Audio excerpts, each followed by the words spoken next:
Operation सिंदूर के दौरान पाकिस्तान के जनरल आसिम मुनीर की नई साजिश का खुलासा हुआ है। ऑपरेशन सिंदूर के दौरान आतंकियों से सांठ-गांठ कर मुनीर ने ऐसे हमले की तैयारी की थी जिससे उससे लगने लगा था कि अब तो उसका गजवाए हिंद प्लान साकार हो जाएगा।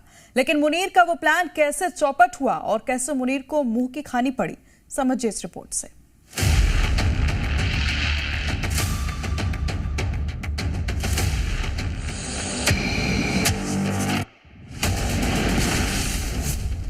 ऑपरेशन सिंदूर के दौरान पाकिस्तान से जो जंग दुनिया ने देखी वो देखने में सैनिकों की जंग थी, लेकिन मुनीर के लिए जंग नहीं, जिहाद था।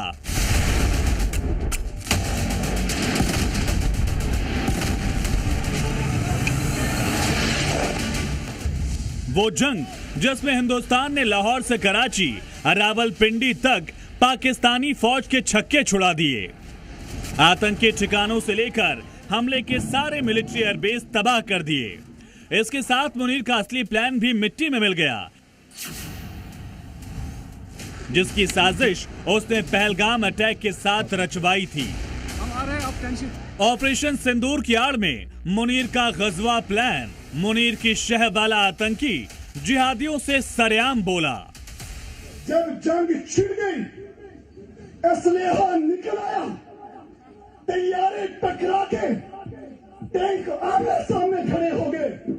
सिपा सलार ने ऐलान कर दिया कि ये गज़वातुल हिंद है, ये बुनियाद महसूस है।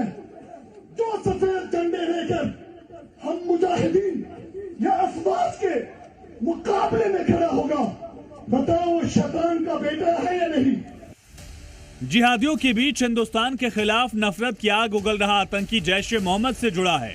पाकिस्तान के बहावलपुर में मरकज खोले बैठा वो आतंकी संगठन, जिसकी धज्जियां हिंदुस्तान ने ऑपरेशन सिंदूर के पहले वार में ही उड़ा दी थी।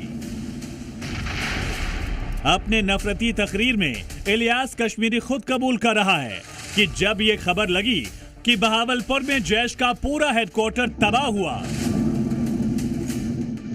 हमले में जैश सरगना मसूद अजहर के करीबी और रिश्तेदारों की चीथड़े उड़े, तब घबराया हुआ मुनीर अपनी पनाह वाले आतंकियों के पास जाकर गिड़गिड़ाया,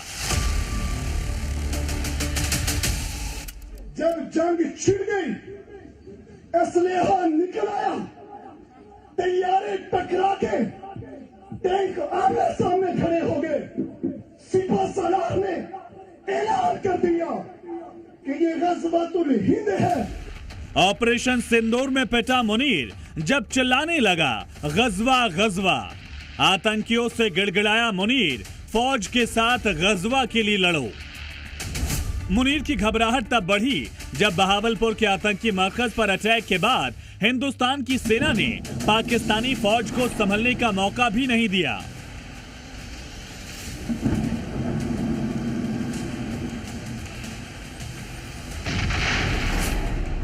इलियास कश्मीरी के मुताबिक तब मुनीर ने पाकिस्तान में पनाह लिए आतंकियों को मोर्चे पर भेजा।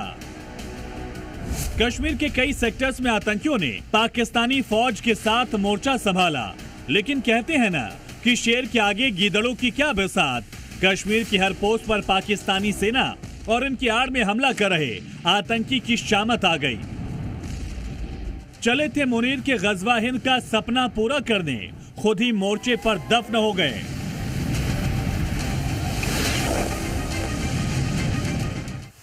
गजवा हिंद में गजवा का अर्थ इस्लाम की सत्ता कायम करना है। इसके लिए जंग लड़ने और जिहाद छेड़ने की बात करते हैं कट्टरपंथी। इस जंग में शामिल इस्लामिक लड़ाकू को गाजी का दर्जा देते हैं, यानी पूरे हिंदुस्तान पर गाजी यानी मुस्लिम सत्ता की स्थापना करना। आर्मी चीफ बनने के बाद इसी मकसद से आतंकियों को ट्रेनिंग दिलवाता था। पहलगाम अटैक के पीछे मुनीर का मकसद यही था, हिंदुओं की हत्या कर आतंक फैलाना। लेकिन मुनीर का वो सपना ऑपरेशन सिंदूर में ही चकनाचूर हो गया। पाकिस्तान में छिपे आतंकियों के इतने ठिकाने नष्ट हुए कि पाकिस्तान इसे आज तक छिपाते फिर रहा है। अब तो मुनीर की ही जान पाकिस्तान में खतरे में है, इसकी तस्दीक खुद इलियास कश्मीरी करता दिख रहा है कि हमारा मोटो, हमारी पहचान, हमारा शियार जिहाद है। रियासत साथ थी तब भी जिहाद, रियासत मुखालिफ थी तब भी जिहाद, यहां तक कि इंशाअल्लाह गज़वातुल हिंद पूरे तौर पे बर्पा होगा और इंशाअल्लाह इत्तेहादी फौजों की तरह इंशाअल्लाह मोदी के फौजों को भी बेड़ियों के अंदर जकड़ कर लाएंगे इंशाअल्लाह। इलियास खुद जिहादियों के बीच मैसेज देने की कोशिश कर रहा है कि पाकिस्तानी सेना की कमर टूट चुकी है, तब भी हमें जिहाद रोकना नहीं है। सत्ता का साथ ना मिले तो भी जिहाद हमारी पहचान है। इस भाषण के साथ अब इलियासी भी हिंदुस्तानी एजेंसियों के रेडार पर आ गया है। जिस आतंकी को मुनीर ने जिहाद के लिए आगे किया, उसके अंत का काउंटडाउन शुरू हो चुका है। ब्यूरो रिपोर्ट, जी मीडिया।